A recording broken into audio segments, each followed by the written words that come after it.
मालिश और मक्खन लगाने की बात नहीं करता।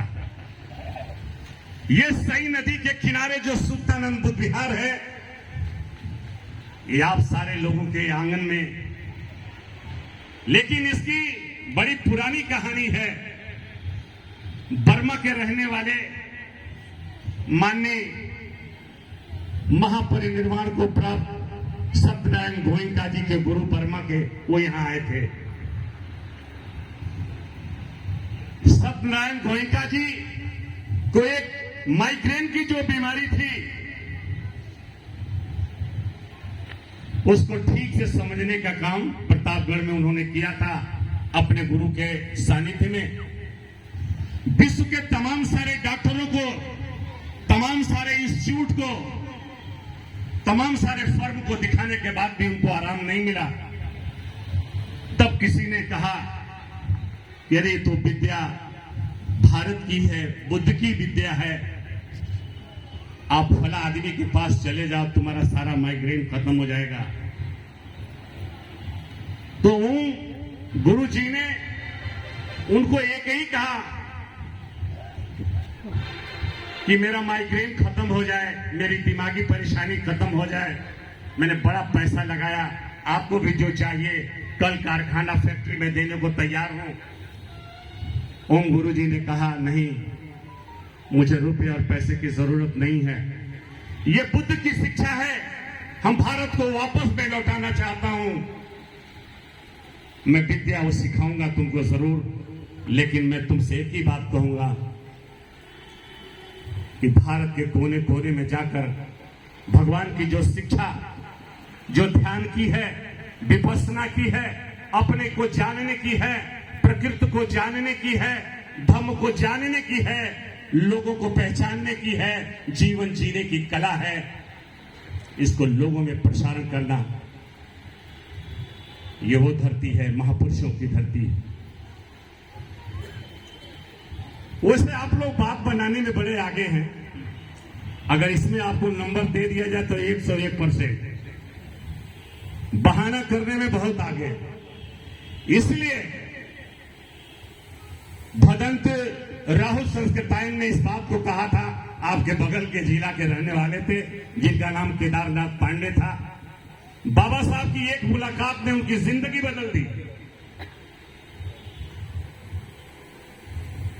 और वो बौद्ध भिक्षु बनकर के तिब्बत से तमाम सारे बाबा साहब के सारे ग्रंथ, जिन लोगों ने नालंदा, तक्षशिला, विक्रमशिला, रावल किला, बब से लेकर तमाम सारे यूनिवर्सिटियों को जलाया था, पूर्वांचल से लेकर के पूरी पोरबंदर से लेकर के और दक्षिणी कन्याकुमारी से लेकर के हिमाचल प्रदेश तक जितने भी हमारे मठ थे, स्कूल थे, विद्यालय थे, यहां तक कि 60,000 बौद्ध भिक्षुओं का कत्लेआम कर दिया गया।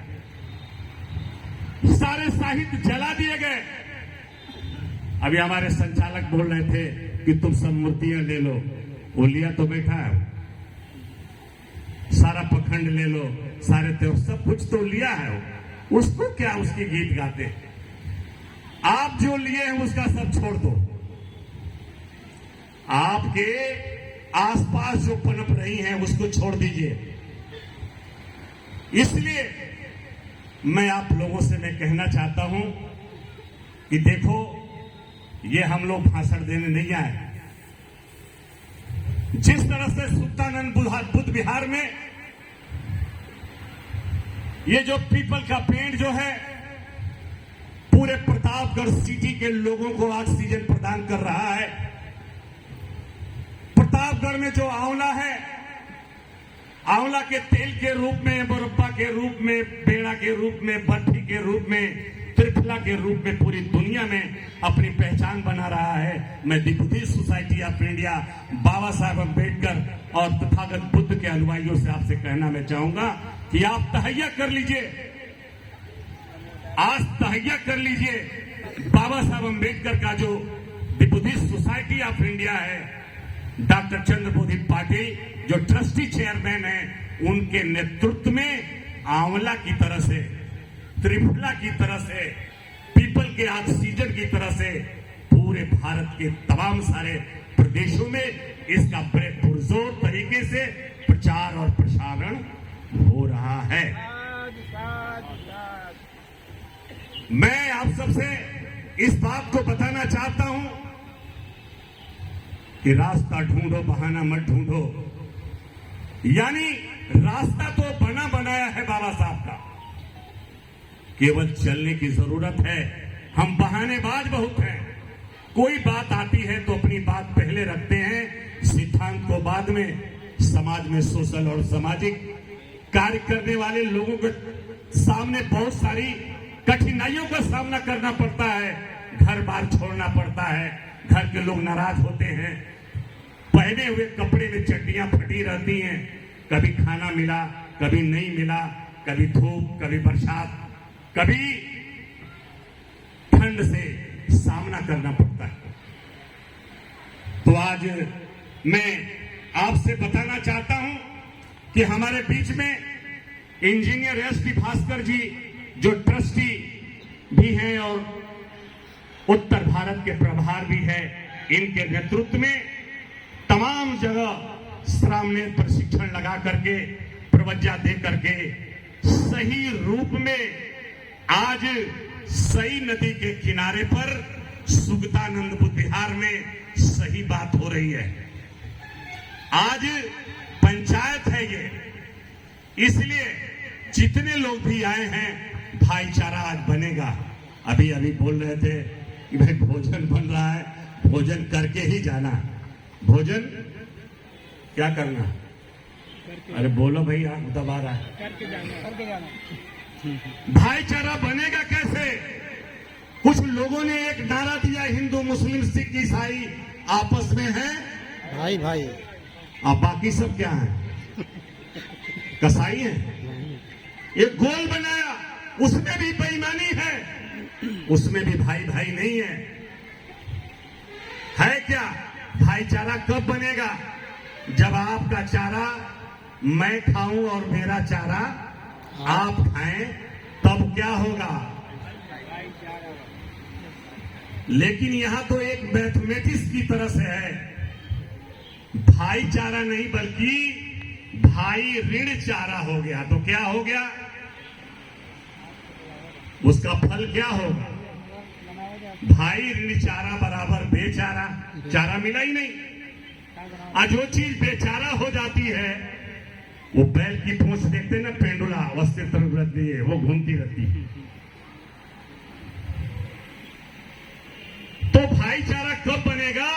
भाई धन चारा बराबर भाईचारा, और ऋण भाई ऋण चारा बराबर बेचारा, यानी चारा नहीं, कुछ भी नहीं, केवल स्लोगन दिया लोगों ने, बात किया, न चारा का पता न भाई का पता। इसलिए भगवान बुद्ध ने कहा कोई तुम्हारा साथी नहीं है, तुम्हें कोई मार्गदर्शन नहीं करेगा। यहां पर व्यक्तित्व की लड़ाई है। एक बार की बात है, पिछले समय हमारे बीच में नहीं रहे राष्ट्रपति महोदय के.आर. नारायणन जी, जब कांसीराम साहब उनसे राष्ट्रपति भवन में मिलने गए, संजोग से मैं वहां था। के.आर. नारायणन साहब अपने लोगों से बहुत मिलते थे। जब बातें पूरी हो गई तो के.आर. नारायणन साहब कांसीराम को बाहर छोड़ने आए। कांसीराम साहब ने कहा, अरे साहब आप बैठिए, आप देश के राष्ट्रपति हैं। के.आर. नारायणन साहब की मैंने उस बात को मैं बताना चाहता हूं। के.आर. नारायणन साहब ने कहा कि राष्ट्रपति तो मेरे जैसे बहुत सारे लोग आएंगे, लेकिन आप जैसा कांसीराम फिर दोबारा मिलने नहीं। इसलिए अपनी जमीर को पहचानो। अपने ही अंदर सांप के आस्तीन के सांप हैं, उन सपनों से बचने की जरूरत है। तो आइए उन सारे सर्पों को बताने का और उनके जहर को बताने का काम हम ऐसे डॉक्टर चंद्रबोधी पाटिल को आपके सामने में ला रहा हूं कि आप अपनी मेडिसिन दीजिए ताकि लोगों ठीक ठाक हो सके। नमो बुद्धाय, जय भीम।